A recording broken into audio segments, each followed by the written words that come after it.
Bismillahir Rahmanir Rahim. In this chapter, we are going to be talking about the upheaval. So, in this chapter, the author talks about the Crusades and the Mongols mainly, and also talks about the Ismailism and Fatimids and all that. But the most important ones are the Crusades and the Mongols.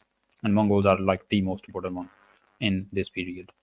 First off, the year 900 marks the beginning of a turbulent few hundred years for the Muslim world that would not truly end until the golden age of the Ottoman Empire in the 1500s. From the 10th to the 13th centuries, the Muslim world was under almost constant attack. The Shia, European crusaders, and the Mongol hordes began to rain terror upon the Islamic heartland.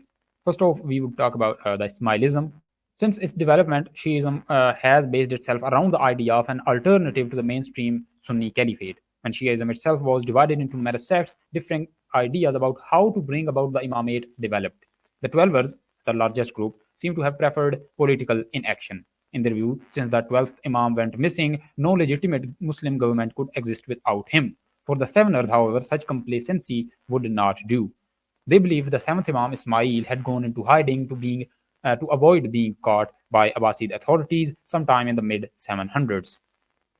The Seveners believed Ismail's descendants continued to live in hiding among the mainstream Muslim population, thus, they are commonly referred to as Ismailis.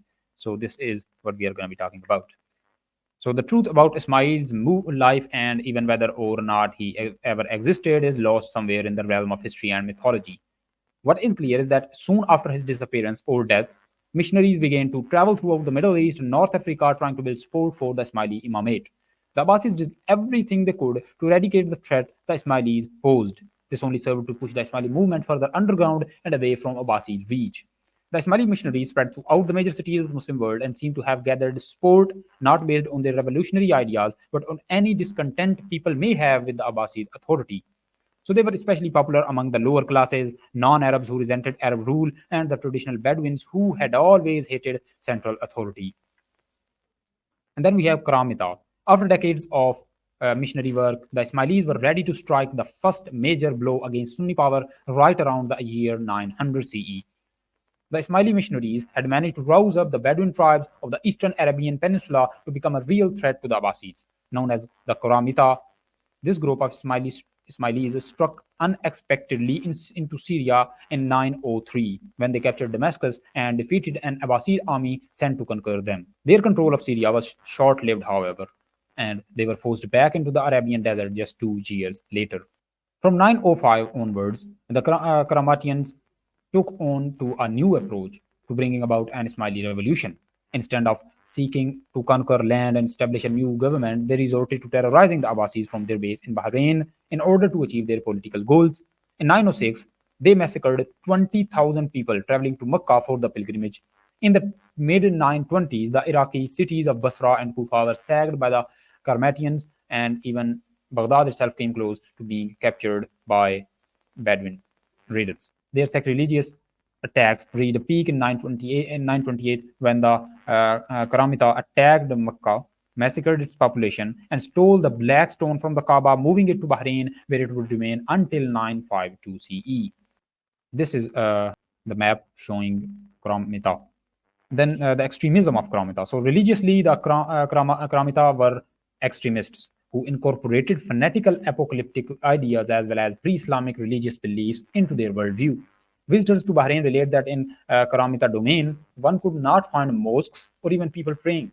The Karamita rejected Makkah as the holy site and pilgrimage as anti-Islamic, and thus leading to their attacks on pilgrim and the city of Makkah. It is no surprise that traditionally Islamic orthodoxy has not even considered the Karamita as Muslim. But despite the reign of terror, the Karamita never became a real threat to established order. Their methods were too extreme to be accepted by the Muslim world and their belief too unorthodox. So then we have Fatimids. Ismaili missionaries were relatively successful in North Africa. Throughout the late 800s, Ismaili missionaries built up support among the Sanhaja Berbers, leading to the violent overthrow of the ruling Sunni dynasties of North Africa, the Rustamids and the Aghlabids by 908 CE. In 909, this group of Ismailis declared the reappearance of an Imam descended from Ismail. He was Ubaidullah, but he took the honorific title Al-Mahdi, meaning the guided one or savior. Ubaidullah origin are obscure. He claimed descendant from Ismail and thus also from Ali and his wife Fatima, radiallahu ta'ala anha, leading to the name of the dynasty he inaugurated, the Fatimids. In 929 CE, the Umayyad ruler of Iberia declared the establishment of new caliphate based in Cordoba to combat the Fatimids in North Africa. In the 900s, there were thus three dynasties claiming the caliphate: Abbasids, Fatimids, and the Umayyads. Ubaydullah was thus declared caliph in 909, directly challenging the Abbasids for authority over the Muslim world. From their base in modern Tunisia, they fanned out quickly, conquering Sicily, moving eastward towards Egypt, and bringing western North Africa under their control by the 920s. After the death of Ubaydullah in 934 CE, the Fatimids slowed their military expansion. Numerous rebellions arose, led by the Muslim discontent with the unorthodox Ismailis and their views of the Sunni free world. Even the Kharjis of North Africa rebelled against Fatimid authority. The rebellions failed to bring an end to the Fatimids. And this is the Fatimid Caliphate, showing different regions they had in the different times. And then we have, by the mid 10th century, the Abbasid Caliphate became essentially powerless. In 945 CE, the Persian dynasty conquered Iraq and ruled in the caliph's name. Egypt, once an economic and agricultural center of the caliphate, was under an independent Turkish dynasty known as the Ikhshidids. That was constantly quarreling with an Arab state based in northern Syria. Constant warfare among Muslims and a renewed Byzantine threat from the north gave the Fatimids an opportunity to invade Egypt in 969 CE. The Fatimids led an army of around 100,000 soldiers against the Ikhshidids of Egypt, who were quickly defeated. Sunni governance in Egypt collapsed in the face of marauding Fatimid armies. The victorious Fatimids established a new city, Al-Qahira, which is Cairo, along the banks of the Nile as their capital. Then we have the Seljuk. The Fatimids were now the most powerful state in Muslim world. The Fatimids too soon had to deal with Byzantine threats to Syria and ironically attack from their co-religionists, the Karamita of Bahrain.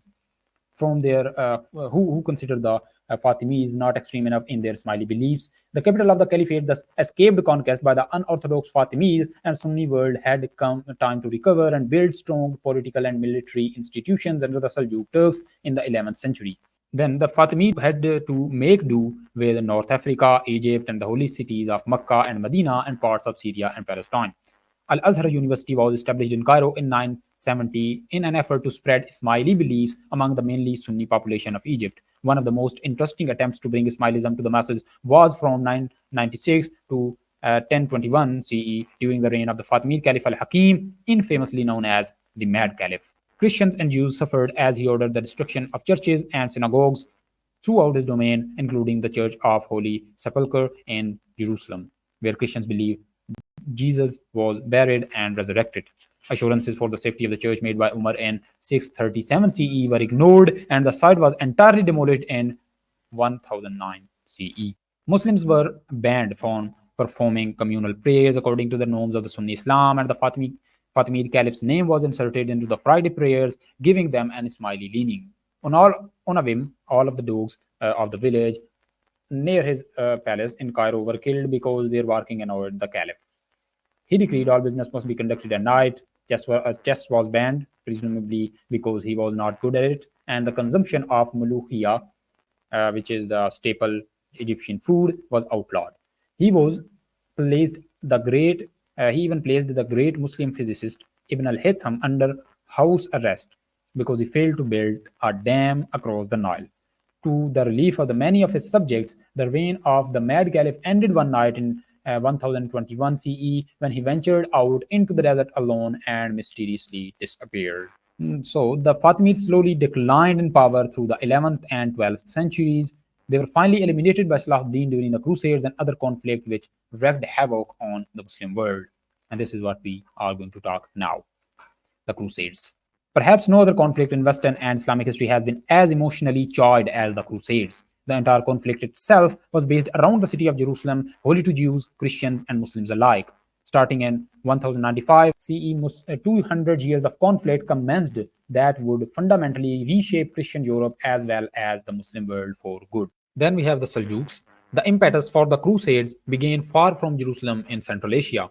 Here the Turks had lived for thousands of years as a tribal nomadic people who were feared for their battle toughness. The Abbasids put the Turkic expertise in warfare to good use by recruiting generals from Central Asia to serve in their militaries as early as the 9th century.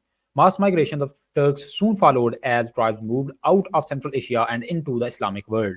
As they migrated, the Turkic tribes adopted Islam and began to set up their own states in the political chaos in the 10th century. The greatest of these was the Great Seljuk Empire established in 1037 CE. The Seljuks built a stable state that stretched from Syria to Central Asia. The era of Abbasid power was by this point nothing more than a memory. As staunchly Sunni Muslims, the Seljuk even managed to provide a counterweight to the heretical Fatimids and helped prevent Fatimid expansion in the 11th century. And this is the map of Seljuk Empire in 1090 CE. In 1071 CE, the Seljuks won an important battle against the Byzantine Empire in eastern Anatolia. The Battle of Manzikert effectively ended the ability of the Byzantines to hold on to Anatolia as a complete unit. In 1095 CE, the Byzantine Emperor Alexios realized the Byzantine could not battle the Turks alone. Despite a rivalry between the eastern and western halves of the Christianity that spanned centuries, Alexios wagered that Christian unity was the only thing that could prevent the fall of the Byzantine Empire. He sent an urgent appeal to Pope Urban II in Rome for assistance, perhaps hoping for an expeditionary force. And this is the map of the battles in 1040 CE and 1071 CE. So the Urban took the opportunity to rally pan-European Christian army in the name of the Christ that numbered in the tens of thousands, but he had no intention of helping Alexios or even fighting the Turks. Urban's crusade set its sights on Jerusalem, declaring the fact that Jerusalem had been in Muslims' hands since Umar's caliphate. Urban called on all Christians to support an expedition to conquer the city and establish a Latin Christian kingdom in Palestine under the authority of the papacy. It was not until 1096 and 1097 CE that armies led by nobles and knights began marching toward Eastern Europe from modern-day France, Germany, and Italy. Along the way, European Jews were massacred in huge numbers due to the religious zeal stoked by the church.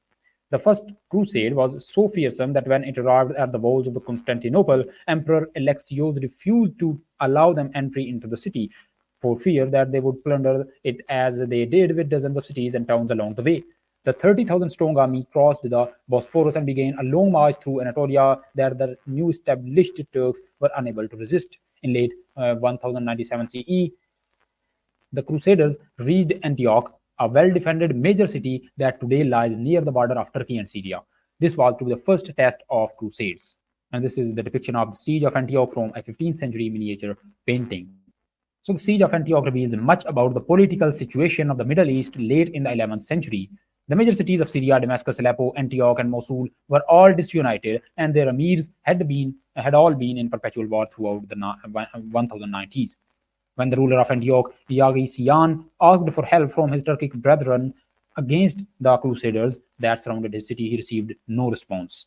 Once the Crusaders captured the city, its population was put to the sword. The massacre of Antioch and the cities along the way to Jerusalem, along with at least one incident of cannibalism, instilled terror in the surrounding areas. Muslim emirs were keen to avoid conflict with the Crusaders, and once they realized the target was Jerusalem, many decided to support the Crusaders with food, arms, and safe passage rather than to fight them.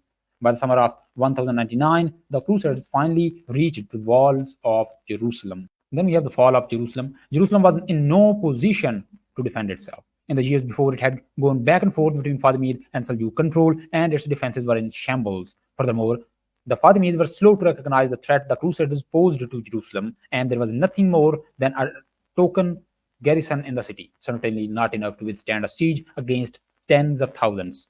The Fatimids mobilized an army in Egypt to go defend the city. By the time they reached Palestine, it was too late. On 15 July 1099 CE, after a siege lasting only a week, the Crusaders managed to push into the city and take it from the Muslims. For the first time since Umar entered the city 462 CE, 462 years before, Jerusalem came under Christian control. Crusaders took Jerusalem, and this is the depiction. In the temple and porch of Solomon, the Al-Aqsa Mosque, men rode in blood up to their knees and bridal reins. After the fall of Jerusalem, so what happened? For the Islamic world, the conquest of Jerusalem was a disaster. Its entire civilian population, over 70,000 people, was massacred. Even Christians suffered as the Crusaders sought to impose their own Catholic version of Christianity instead of traditional Greek, Georgian, Armenian, and other churches that had operated in the city.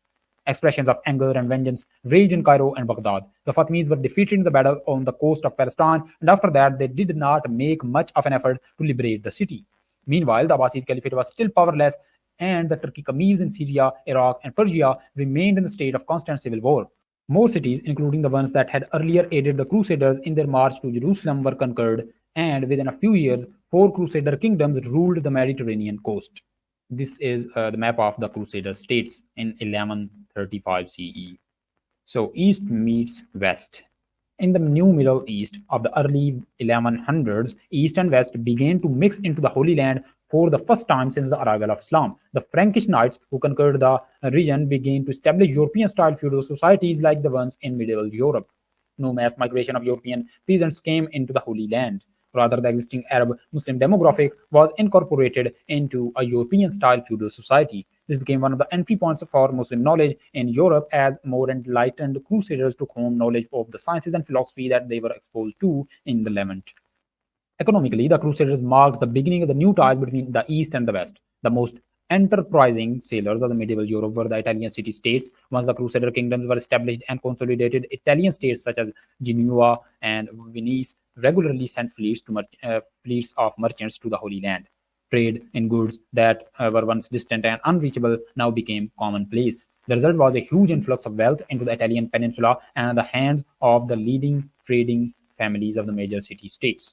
That wealth, coupled with knowledge gained from translations of Muslim scholarly work, would later help fuel the Renaissance starting in the 14th century. Furthermore, the wealth and power gained by the city-states made them formidable opponents to the Ottoman Empire in the 15th and 16th centuries. Imaduddin Zangi. Politically and militarily, not much progress was made against the Crusaders in the decades after their capture of Jerusalem in 1099. When the challenge to the Crusaders finally appeared in the mid 1100s, it came from a Turkish emir Imaduddin al-Zangi, who ruled over the city of Mosul in northern Iraq. A resilient and somewhat harsh leader, he managed to unite Mosul and Aleppo into one state. With combined power of two of the largest cities in the region, his army conquered the county of Edessa, the northernmost Crusader state, in 1044 CE. At the time, the conquest of Edessa did not mean much politically. It was by far the weakest Crusader state, and its loss did not affect the other three much. But looking back, 1044 CE was when the tide began to turn against the Crusaders and in favor of the Muslims. These are the territories of Zangi in 1146 CE. So we have Nur al-Din Zangi. Zangi had hoped to forge a united Syria in the face of the Crusader threat by bringing Damascus under his control, but the former imperial city remained out of his grasp. When Imaduddin Zangi died in 1146, his son Nuruddin Zangi picked up the struggle to unify the Middle East. The younger Zangi managed to conquer most of the territory around Antioch in 1149 CE, and in 1154 he overthrew the Emir of Damascus with the help of the local population who had grown sick of Damascus' alliance with the Crusader states. A bizarre and unexpected series of events brought Nuruddin Zangi attention to Egypt and a declining Fatimid Empire. In 1163 CE, the king of Jerusalem led an invasion of Fatimid Egypt under the pretext of Fatimid refusal to pay tribute. To counter this invasion, the Fatimid Grand Vizier Shawar appealed to Nuruddin Zangi for military aid, lest the Crusaders manage to conquer Egypt. Despite misgivings about the expedition, Zangi sent an army to Egypt in the name of the Muslim unity to find the Crusaders and reinstate Shawar in 1164. As soon as Shawar regained power, he changed sides, signing an alliance with the same Crusaders he had just fought against in an attempt to dislodge the Zangid army from Egypt. Zangi's army was forced to retreat to Syria, and a combined Fatimid Crusader force held Egypt. Just 4 years later, however, the Crusaders again invaded Egypt, hoping to annex the area once and for all. Once again, Nuruddin Zangi was called upon in the name of Sunni Shia unity to protect Egypt. This military expedition defeated the Crusader army, and then Shawar was executed for his repeated treachery. The Fatimid Empire itself was brought under Zangi's suzerainty, with Zangi's top general Shirkuh being appointed vizier in Shawar's place. After just 2 months as vizier, however, Shirkuh died of intestinal illness, and control of the Egypt fell to his nephew, a young man with the given name Yusuf. But whom history knows as Salahuddin or Saladin. The Zangid state under Zangi in 1145 CE and expansion under Nuruddin Zangi in 1174 CE. Salahuddin seems to have been relatively disinterested in politics and warfare. He was staunchly Muslim, following the Shafi'i school of fiqh and the Ashari school of theology. When he inherited his uncle's position as Vizier of Egypt in 1169 CE, his religious leanings greatly influenced his policies. The heterodox Fatimid Empire was officially abolished on Salahuddin's orders. The Al Azhar University, once a bastion of Ismaili propaganda, was converted into a traditional Sunni school, and it remains so today. One person who did not welcome the growing influence and power of Salahuddin was Nuruddin, his nominal master in Syria. Nuruddin feared the growing influence of his governor of Egypt, and tension between the two was clearly very high. Zangi died in 1174 CE from disease, and Salahuddin was able to march into Syria unopposed and with broad public support. He was now his own sovereign, with Egypt and Syria united for the first time since the Fatimid uprising under his authority. The Crusader kingdom of Jerusalem was now surrounded by a powerful united Muslim state. Further compounding their problems, unity among the Crusaders was at an all-time low. In the 1170s and 1180s, the Muslim world was united while the Crusaders were quarreling among themselves. It was the exact opposite of the situation in 1099 CE. Hashashin. Nonetheless, Salahuddin was not eager to go to war. He signed peace treaties with the Kingdom of Jerusalem. His biggest problem was probably a secretive cult known as the Hashashin.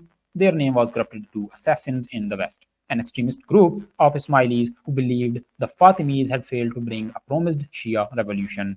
Salahuddin never managed to fully eliminate the Hashashin threat, but his conflict with them preoccupied him politically and led to at least two assassination attempts by Hashashin agents.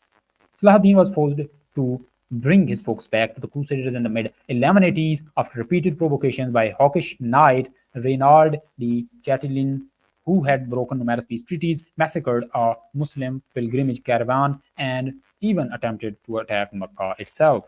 Then we have the Battle of Hattin. At the Battle of Hattin in 1187 CE, Salahuddin army completely routed the Crusader army of Jerusalem. Only a few knights were left in the holy city, which capitulated to Salahuddin in October of that year. Salahuddin, keen to follow in the footsteps of Caliph Umar, who had first conquered the city in 637 CE, did not cleanse the Crusader occupation with another massacre. Christian sites in the city were protected and pilgrimage to them allowed. Legends of his chivalry soon spread throughout Europe, and subsequent conflicts fought between the Salahuddin and Crusader kings, and notably Richard the Lionheart, are filled with stories of mutual respect between Muslims and Christians.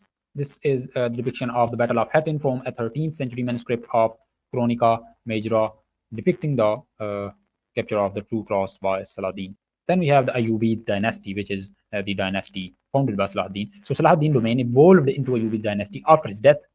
His descendants continued to control Syria and Egypt for decades, even as more Crusader armies arrived at their shores to attempt to regain Jerusalem. A new threat was brewing that would trump the Crusades in size and scope. Just 20 years after Salahuddin's liberation of Jerusalem, a warlord known as Genghis Khan managed to unite the various Mongol tribes north of China into one state with the goal of constant military expansion. Although he was 5,000 kilometers away from the heart of the Muslim world, the expansion inaugurated by Genghis Khan would soon threaten the entire existence of the Muslim political force. And this is the Ayyubid dynasty or Sultanate in 1193 CE.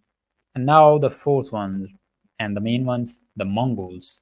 Ironically, the Mongol invasion occurred when the Muslim world seemed primed for a comeback. The Fatimids were no more. The radical Shia revolutionaries only existed in small pockets for Persia and Syria. The Crusaders still held some coastal territory in Syria and Palestine, but were not a great threat to the sanctity of Muslim lands. The Byzantines were dealing with problems caused by Crusaders who seemed more intent on fighting fellow Christians in Constantinople than Muslims in Jerusalem.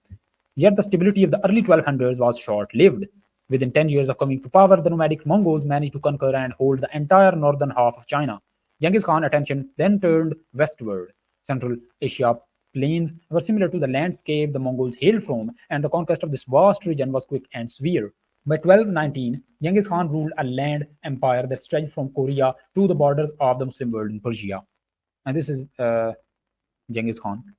Nomadic horsemen. So the sudden explosion of the Mongols in the early 1200s is one of the most remarkable examples of military expansion in the world history. The Mongols built a world empire that stretched from Central Europe to Korea to the borders of India.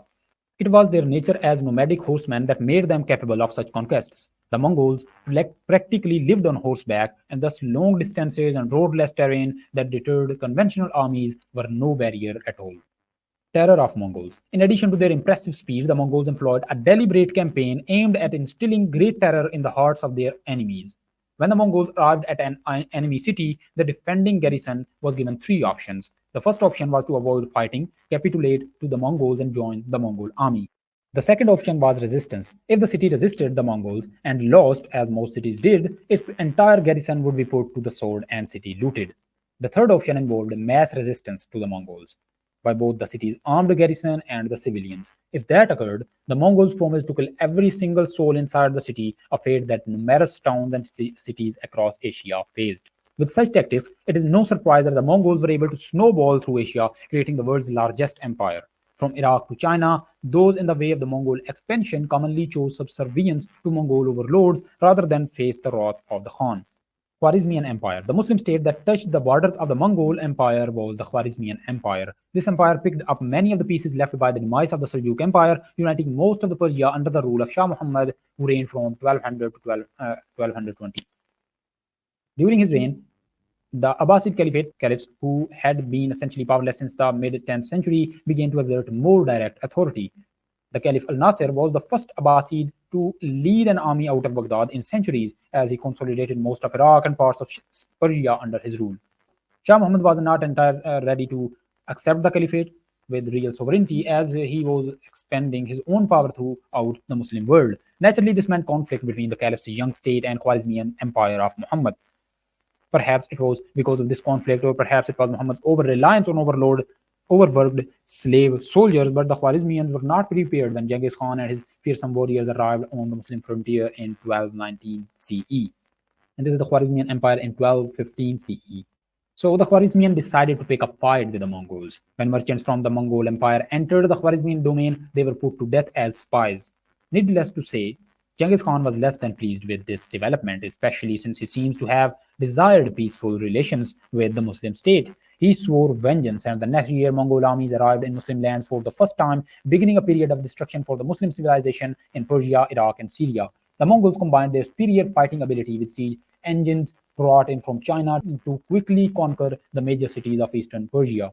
Bukhara was completely destroyed, and Shinbul came to a similar fate, and its library of thousands of manuscripts was dumped into Oxus River. The Mongol tribe had no use for books or the academic achievements of Muslim civilization. They were nomadic warriors, and their only business was conquest and pillage. As they pushed into modern day Iran and Afghanistan, some of the major urban centers were reduced to nothingness. Muslim historians of the era claim the Mongols massacred 1.7 million people in Nishapur and over 2 million people in Herat. These numbers may or may not be accurate, but what is clear is that the Mongols rained death and destruction wherever they went. Muslim civilization that had taken 600 years to build was being erased in a matter of weeks. It is Genghis Khan chose not to continue into the heart of the Muslim world. He retired back to the Mongolia, where he died in 1225 CE. And this is the map of Khwarezmian Empire and the Mongol Federation around 1200 CE. So the new Khan, Genghis' son, Ogedai, chose to focus on crossing the mountains and conquering Europe. So the Mongols did this with incredible efficiency as always, and in 1237 CE led their armies across modern-day Russia and to Hungary and Germany. Yet, just as the Mongol incursion into Muslim lands ended abruptly, the Mongols abandoned their campaigns in Europe in 1241 CE when Ogedai died. At this point, Christian Europe was still very much enchanted with the idea of crusading into the Holy Land and reconquering Jerusalem. If Christian Europe wanted to reestablish itself in Palestine, it needed help. Luckily for them, an alliance with the Mongols became more of a possibility as Nestorian Christianity slowly crept into upper echelons of Mongol Empire. And this is Ogedai Khan, and this is the Ogedai Khan's invasion of Europe from 1236 to 1242 CE. So the Mongols finally mobilized an army with the aim of completely obliterating Islamic political power in 1255 CE. The leader of this Mongol army was Hulagu, a man whose stance against Islam was clearly influenced by his Christian and Buddhist advisors. The army was probably the largest the Mongols ever fielded, over 100,000 strong. Troops from Christian Armenia and the remaining Crusader states also joined in. The Muslim world was ill prepared for such an onslaught. The Khwarizmian Empire was dispersed and greatly weakened by the initial Mongol invasion 30 years before. The Abbasid Caliphate barely controlled Iraq and was in constant struggle with the Hashashin sect for power. Meanwhile, the Ayyubid dynasty of Salahuddin descendants was overthrown in 1250 CE by its own slave soldiers known as Mamluks, who established the Mamluk Sultanate in Egypt. Fall of Baghdad. The Mongols swept into Persia, where they made an overwhelming assault on Hashashin. Their stronghold of Alamut, which had for so long eluded conquest by Sunnis, was destroyed by Hulagu in 1256 CE. Hulagu set his sights on Baghdad, which had been the capital of the Caliphate since 750 CE. The Caliph al-Mu'tasim refused to surrender and accept Mongol authority. Never before in Islamic history had the caliphate itself fallen or had the capital been taken. Perhaps this had caused Al-Mutasim and others in Baghdad to hope that something similar would happen when the Mongols came in 1258. This time, however, no miraculous victory came. No great alliance of the Muslim states was forged to defend the caliphate, and no amount of individual bravery in the face of Mongol aggression could save the city. After a siege of just a week, Hulagu's army captured the capital of the caliphate on 10 February 1258 CE. And this is the depiction of siege of Baghdad by the Mongols led by Hulagu Khan in 1258 CE. So devastating results. The conquest of Baghdad was one of the most devastating events in Islamic history. The usual Mongol massacre soon followed the city's fall. Its entire Muslim population, with estimates ranging from 200,000 to 1 million, was killed. The ancient House of Wisdom that was established by Al-Mamun to push scientific learning to new frontiers was razed to the ground. Its books were dumped into the Tigris River. Such was this loss that today we only have a fraction of the works of the great scientists of the Golden Age, such as Ibn al-Haytham, al-Biruni, and Ibn Sina. What other discoveries they may have had that we are unaware of bled into the Tigris, never to grad again. The Caliphate himself was taken by Hulagu, wrapped in one of his luxurious carpets, and trampled to death by Mongol horsemen. The Abbasid Caliphate would have ceased to exist had another member of Abbasid family not been installed in Cairo as caliph soon after the massacre. The Abbasid Caliphate in Egypt lasted until 1517 under Mamluk authority, but the caliphs were nothing more than figureheads who never again held real power. Hulagu continued his advance into Syria. Aleppo and Damascus were taken, much to the delight of the Christians in the region, especially the Crusaders. It would seem that nothing was going to stop the Mongols from moving south into Egypt, but that was not to be. Mongol defeat. So the young Mamluk Sultanate halted the Mongol advance in 1260 in northern Palestine. So Sultan Baybars led the Mamluks in a pitched battle where he used the Mongols' own cavalry tactics against them, leading the first Mongol defeat since they arrived in Muslim lands. Follow-up invasions were also futile, especially since the Mongol Khan in Russia, Barke, had converted to Islam and allied with Mamluks against Hulagu.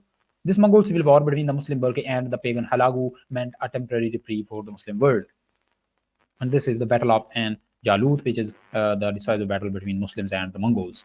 Islamic civilization survived the Mongol assault, but only a shadow of the former glory of the Islamic world remained. Persia and Iraq were essentially destroyed politically. Syria was ravaged by warfare. The holy cities of Makkah and Medina had only narrowly avoided capture by pagans. For Muslims, it was one of the worst times in Islamic history.